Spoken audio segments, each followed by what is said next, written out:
Here today to share the stories of our future generation. Before we came here, we asked the young people in their teens and 20s around the world about their past 2 years and about the world they find themselves in today.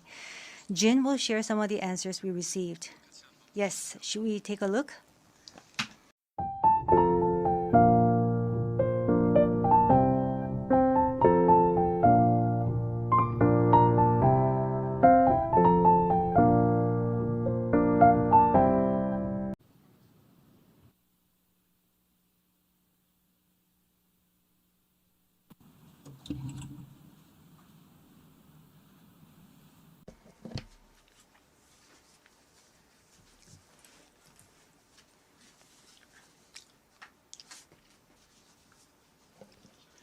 President Abdullah Saeed, Secretary General Antonio Guterres, distinguished delegates, I am extremely delighted to join you at SDG Moment 2021, and I am grateful for inviting me to this special occasion. A research institute of the United Nations recently released a report that found that all disasters in the world are interconnected. For instance, the heat wave in the Arctic and cold wave in Texas, as well as the COVID-19 pandemic and cyclone Amphan that hit Bangladesh, are closely connected with one another through the links of carbon emissions and environmental destruction. If the problems are interconnected, then so be the solutions. When humanity transcends national boundaries to work together, that in and of itself would be first step towards surmounting a crisis. Right in this hall 6 years ago, the UN agreed to adopt the Sustainable Development Goals, and 2 years ago, it proclaimed the Decade of Action until 2030. Humanity's strides towards an inclusive future were held back by COVID-19. Yet, ironically, it was the very pandemic that brought home the desperate need for SDGs. Our commitment to action grew stronger. We must move ourselves beyond simply overcoming the crisis to build back better and stronger. If actions that we take together are interconnected, we will deliver without a doubt. First, our commitment to inclusion and mutual prosperity must be immediately put into action now. That action can begin with an equitable access and distribution of COVID-19 vaccines by the international community. At G7, the Republic of Korea made a $200 million pledge to COVAX AMC. As one of the global vaccine hubs, we're committed to making continued endeavors to expand vaccine supply and support. Taking a step further, we stand ready to actively contribute to strengthening international health cooperation at WHO, among others. Second, we must collaborate beyond our borders in responding to the climate crisis. Our planet is getting hotter faster than anticipated, with extreme weather events occurring one after another in every part of the world. Carbon neutrality is a goal that developed and developing countries alike must move towards in tandem. To this end, leading countries in climate action must partner with developing countries by sharing their experiences and transferring technologies. Korea plans to finalize its 2050 carbon neutrality scenario by the end of October and submit its updated NDC at COP26. Korea will scale up Green New Deal ODA and share its experience and technology as a nation that has grown from a developing to a developed one, thus actively supporting developing countries in their endeavors towards green recovery and carbon neutrality. Third, sustainable development demands that we fully harness the fourth industrial revolution technologies. Digital technologies and infrastructure, however, engender new divides and inequalities at the same time. Addressing the digital gap and inequalities thus presents another challenge of our time. These are the problems that we also encounter in energy transition process. Our digital and green transitions, therefore, must be inclusive and leave no one behind. 마지막으로 Lastly, we must respect our future generations and gather the wisdom for intergenerational coexistence. We must move beyond our differences in ideas and cultures across generations. All generations, as we strive to transcend the boundaries of nationality, race, and gender, to communicate and connect to one another, must recognize that after all, we're part of a global community. For poverty, inequality, climate change, and other crises that remain unresolved by older generations, the voices of future generations must be heard more attentively, as so doing would indeed be a duty asked of the older generations. Fearing change, the older generations have left many problems unsolved, yet the younger generation's sensitivity and capacity for empathy may find us the solutions. We must not forget, in particular, that the future belongs to our future generations. Joining us today are an exceptionally outstanding group of young men who are connecting with the youth across the world, BTS, in the capacity as a special presidential envoy for future generations and culture.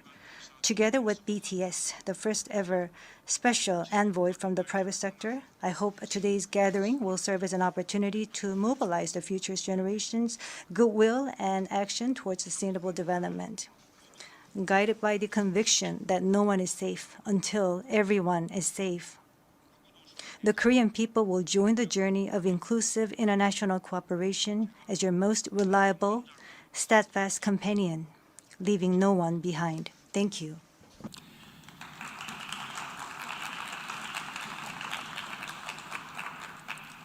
이제 제가 So I am going to introduce the next speaker to the podium. Probably the artist that is most loved by people around the world.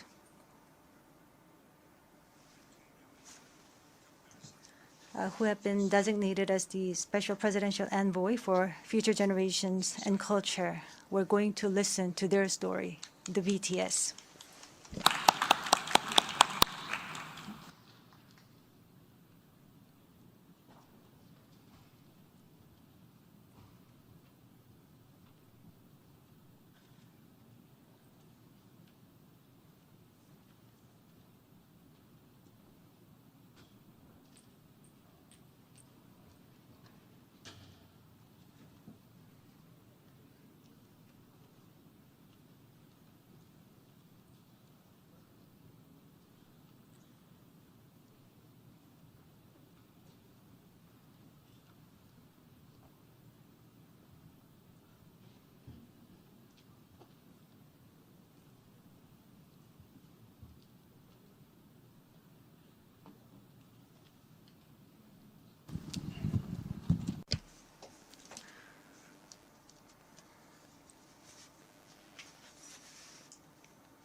Your Excellency Abdullah Shahid, President of the 76th United Nations General Assembly, Your Excellency Secretary General Antonio Guterres, Your Excellency President Moon Jae-in, and distinguished leaders from around the world, it is an honor to be here today, where BTS appointed as special presidential envoys of the Republic of Korea. We're here today to share the stories of our future generation.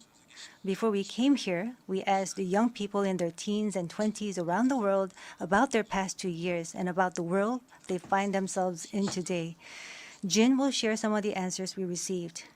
Yes, should we take a look? You can feel the good vibes from just looking at these. There were times during the past 2 years when I too felt bewildered and troubled. But still here, we have people who cry out, let's live on, let's make the best of this moment. Because we can't stand still when we are in the ideal time of our lives to take on new challenges. It wasn't as if we could blame anyone, and you must have felt the frustration. Here I'm the same as I was yesterday, but the world changed like we were transported in a flash to a parallel world. I was saddened to hear that entrance and graduation ceremonies had to be canceled.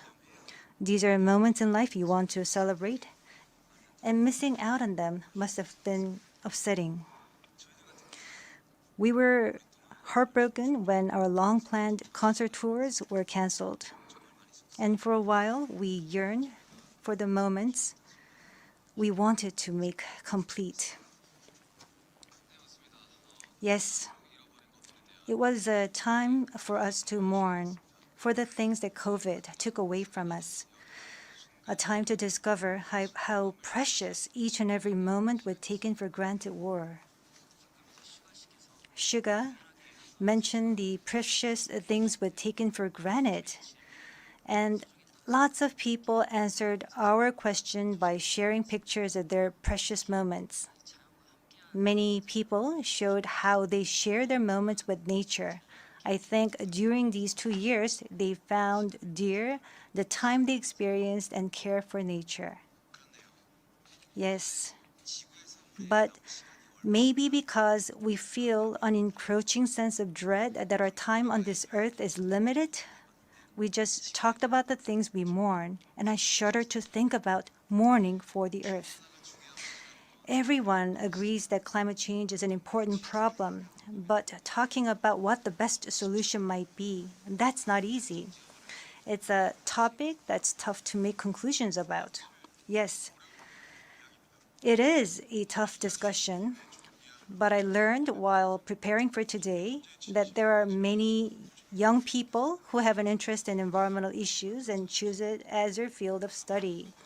The future is unexplored territory, and that's where we, more than anyone, will spend our time. So these young people were searching for the answers to the question of how we must live that future. So I hope we don't just consider the future as grim darkness. We have people who are concerned for the world and searching for the answers. There are still many pages left in the story about us, and I thought we shouldn't talk like the ending's already been written. Of course, sometimes the world seems stuck in place even if you're ready to go. Sometimes it feels like you've lost your way. There was a time when we felt the same way. I've heard that people in their teens and 20s today are being referred to as COVID's lost generation, that they've lost their way at a time when they need the most diverse opportunities and must try new things. But I think it's a stretch to say they're lost just because the paths they tread can't be seen by grown-up eyes. Yes, take a look at these pictures. Here we have many who are trying hard to continue their friendships online in new ways, start learning new things, live healthier lives. I'm sorry, excuse me. 네, 새롭게 공부를 시작하고 더 Yes, these kids are trying to learn new things and trying to figure new things out. They don't look lost. They look like they are finding new courage and taking on new challenges. I think that's why instead of the lost generation, a more appropriate name would be the welcome generation. Because instead of fearing change, this generation says welcome and keeps forging ahead. That's right. If we believe in possibilities and hope, even when the unexpected happens, we will not lose our way, but discover new ones. There will be choices we make that may not be perfect, but that does not mean there will be nothing we can do. That's what I think. What is important are the choices we make when we're faced with change, right? Some of you heard the news that we're coming to the UN, and a lot of you were wondering whether we have been vaccinated. And I'll take this opportunity to say yes. All 7 of us, of course, we received vaccinations. The vaccination was a sort of ticket to meeting our fans waiting for us and to being able to stand here before you today. Just like we said in our message today, we too are doing the things that we're able to do right now. Like the vaccinations, efforts are continuously underway to keep this new reality going forward. And I think the day we can meet again face to face is not far away. Until then, I hope we can fill each of our days to the brim with positive energy. We thought the world had stopped, but it continues to move forward. I believe that every choice we make is the beginning of change, not the end. I hope that in this nascent new world, we can all say to each other, welcome. And now, as we look forward to this future, the permission to dance is our message of welcome that we want to share with everyone today.